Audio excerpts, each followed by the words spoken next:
Hello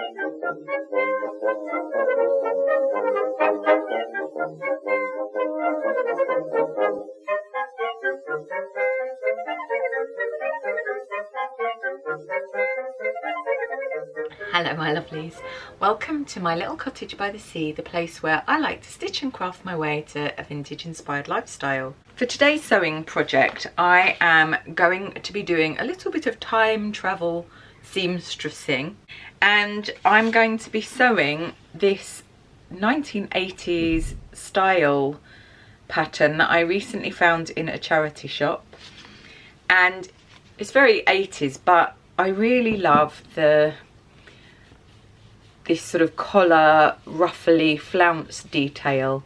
And actually if you sort of look at the design, it does look quite 30s. I mean, especially this collar detail, and there's a little bow to tie there. My thinking is that if I use a different sleeve, my 1930s sleeve on this, and just lengthen this slightly and see what this A-line silhouette is like, then I should get basically a 1980s does 1930s dress that I can wear in my upcoming trip to Paris. I've checked that all the pieces are there, so on the pattern instructions there's a list of all the pieces, so all the pieces are there, but it is a size 0 apparently, 12 and 14 and 16. So the first thing that I need to do is just check the measurements, because what I may have to do is grade this up just slightly, because I'm not size 0. I'm just going to measure the front to start with, just to show you. So this point here, sort of just under the armhole, would be the bust line, and it's 29 centimeters, so altogether that would be 58. Take off the 3 centimeter seam allowance, so that's 55 centimeters across the front from side seam to side seam. And then what I do is I measure the corresponding place on my body, wherever I measured down on the pattern from, so it was about 3-ish centimeters. I pop the tape measure on my side seam, go across my bust. Try and do maths now, it's just not good. Basically I'm going to need to add to this pattern to make it fit, so I'm going to go and work that out and then get on with cutting out the fabric. And I'm going to put the amendments actually on the fabric, so it could all go horribly wrong. Here are my crazy workings out. So the actual pattern front is 55, I am 69, which gives me a 14 centimeter difference.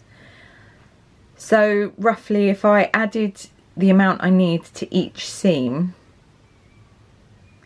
it would be about 3.5 centimeters. I've just written 3 here for no apparent reason at all. So the centre front is cut on the fold.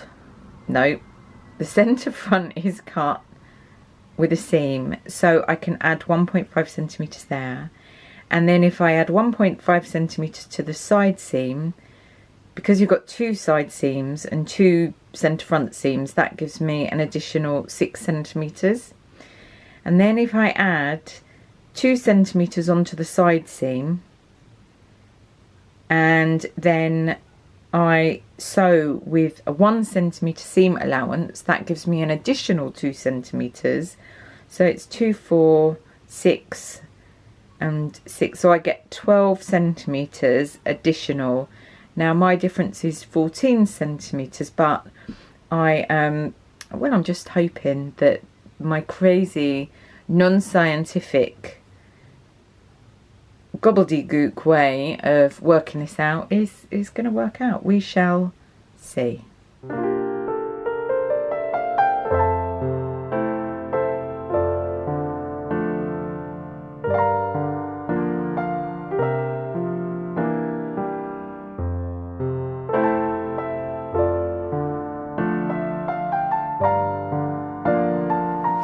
Here are all my pieces, all amended, adapted, ready to start sewing. But I'm losing the light, so I'm not sure how much sewing I'm actually going to be doing this evening.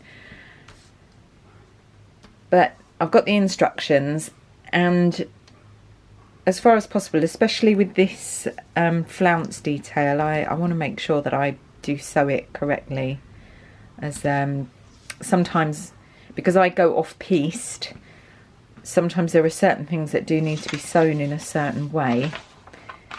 So it looks really straightforward. I'm going to French seam this because I think that looks better, and I want it to look as accurately vintage as possible. First thing is to French seam the front and back shoulder seams together, and then you construct the flounce and you sew that on, and then I presume you sew the centre front seam. So those are the first bits that I'm going to be sewing. So I'll probably crack on with that this evening and then resume tomorrow, and I'll catch up with you then.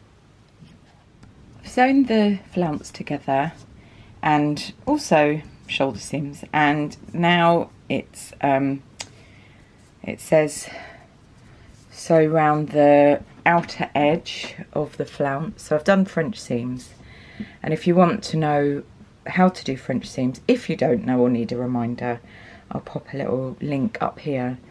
So I'm just going to do like a faux rolled hem. I'm not going to do this by hand.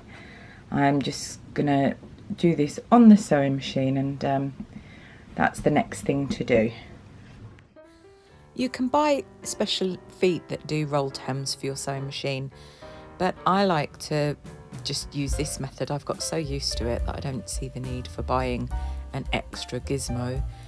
Basically, you can do this type of hem on any circular type seam or edging, and what I do is I just fold a very, very teeny tiny bit, just a few millimeters, and then put that under the foot and sew, and then as I go I turn a few millimeters, and what that does is it just sort of goes around those curved lines really nicely.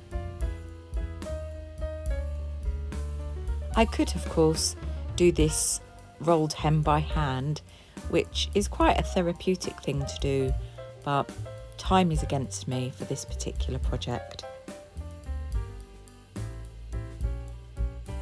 Once you've completed one very narrow hem all the way around, you simply repeat the process and you end up with a lovely, very narrow faux rolled hem. I've started to pin on the flounce to the neckline and encountered a problem, because where I have amended the sizing of this, I didn't actually really look at the flounce bit and add onto that, so there's too much to kind of stretch it out. It's going to ruin it. So we've got basically this much too much, and this has got seam allowance in it as well. Basically what I'm going to do is I'm going to match it up to here, so this is more open, and then I'm going to take the flounce into that central seam as quickly as possible, and you can sort of see it clearly on here. It's meant to do this, but mine's not going to do that. But because it's got a tie that goes round this neckline here, basically at this top bit it can be a little bit more open. I mean, I'm having to make it work, which is a tad annoying, but I think that it will be okay. I will make it work.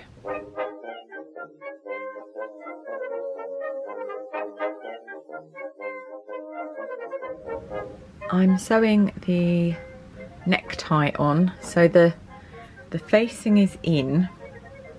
It's a little bit mucky around this bit where you've got to turn it through, but I've understitched it's always good to use understitching, because when that actually gets turned through and pressed, you get a really nice, neat finish. So basically what you do is you sew the neckband around the neck, and then the ties are sewn right sides together and then bagged out, and then you finish sewing the neckline, and basically that's the front of the dress done. This is where I've got to. The flounce is looking really pretty. It's not sitting sort of here. I've got to secure this facing in place. I actually think that this would have been better using maybe bias binding or something, but I will have to just hand stitch that. The ties tied up, and I like actually that the original design, these edges would be together and there'd just be a slit, but I actually like that this is open. I think it makes it look a little bit, how you doing? And yeah, all looking good. This kind of sticks out here, but it's flouncy, it's pretty. Next thing is to put the sleeves in here, both sleeves in, and then the side seams and the hem, and actually there's not a huge amount still to do. Flounce on here. I'm actually really pleased, and I really like the fabric. It's this sort of really lovely kind of very deep blood red, which is rather divine. So all being well, I will actually finish this to wear it in Paris. I French seamed in both the sleeves and then also French seamed the side seam. I finished the hem with a very narrow turn and turn hem, just top stitched in place. The lovely voluminous sleeves of Fabulosity, I like to call these, also have a cuff on them. I was doing this very late at night, so I didn't end up filming it. Apologies for that. The last thing to do is to hand stitch down that facing, which I managed to get caught within the flounce as well. So that was a bit of a boo-boo. I had to go back and redo that. But, you know, these things happen, c'est la vie. The real test is whether this dress actually fits me and whether it actually looks nice, which I can't wait to see.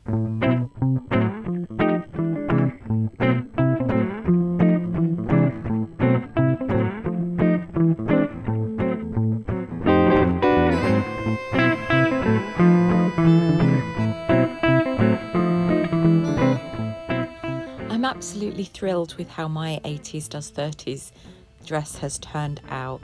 I really like the keyhole.